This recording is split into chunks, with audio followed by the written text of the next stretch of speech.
Hey everyone, what I want to show you today is known as the ribbon spread, and all it is basically a cool way to show your spectator that you have a normal deck of cards or have them select a card, and it's a really flashy way to kind of add some overall appeal to your card tricks. So enjoy. Okay, so now that you know what the ribbon spread is, let me show you how to do it. Basically, it's all in the grip and the amount of pressure you put on the cards, and also a lot has to do with the condition of the deck. For this spread, you want to have a newer deck. The newer the better, and you just tell by just kind of, moving it around, making sure it moves pretty fluidly, because that can determine how well it will be able to spread. So you want a new deck. And once you have that, let's get to the grip. The grip is basically having 2 or 3 fingers. I think I do 2, and I kind of just leave my pinky off. But you want to have your thumb on the other side. So on the bottom, have your thumb facing you. Have your 2 or 3, whichever you want to do. The pinky is kind of it doesn't really matter. And then you want to have your index finger right on the side of the cards, just like that. And you're going to want to have some pressure on it and be able to move it. And then basically you're just going to drag the cards across just like this. You're just going to drag them, and you're going to place it on the surface, and you're just going to take your index finger and use that to determine how many cards you are allowing to fan out. So another key component of this is the surface you use. I'm using a mat. It's kind of like a felt mat. You want to do it on something like a carpet, like this. I have this pad. So you want to do something where it's not like a slippery surface, so the cards are allowed to fan. If you do it on, say, like a kitchen table, it's going to be a lot harder, and especially when you want to do the flipping part, this right here, which I'll get into. That's pretty much not possible when you're on a slippery surface. So one more time, let me just go over the 2 fingers, pinky, index, and thumb, and you're just going to kind of go along, and as you do that, you just kind of want to release and spread apart your thumb and your 3 fingers, and then you just want to go along, maintaining steady pressure with your index finger. So here's what the ribbon spread looks like from the performer's angle. I've got my thumb on bottom, my 3 fingers on top, and my index finger on the side.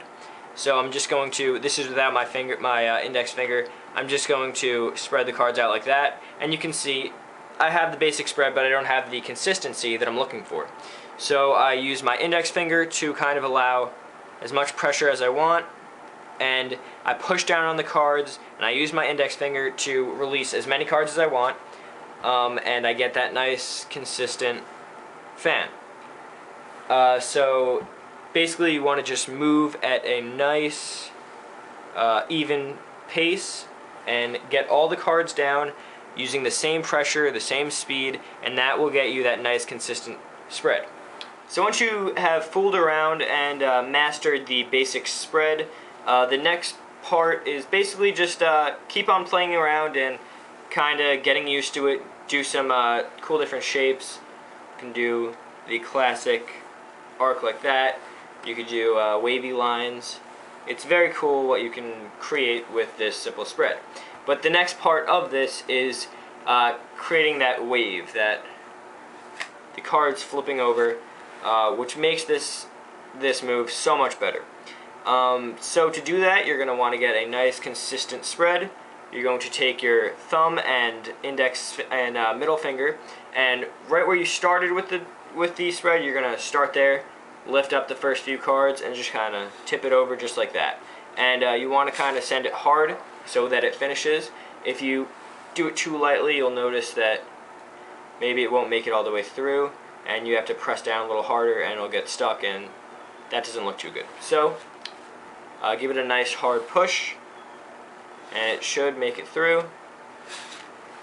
And then you can kind of just scoop it up with your left hand if you're a righty when you send it back. So do a nice 1-2 and scoop. To catch it and send it back, you're going to want to take your you're going to want to send it over and kind of catch it with your index and middle finger over here, and just like that, you're all ready to send it back. So that's another really cool effect, and like I said, you can play around with the different shapes and then experiment with waves like that. It creates a pretty cool wave. And yeah, just have a lot of fun with this. It's a very cool way to show the cards and have a spectator select them.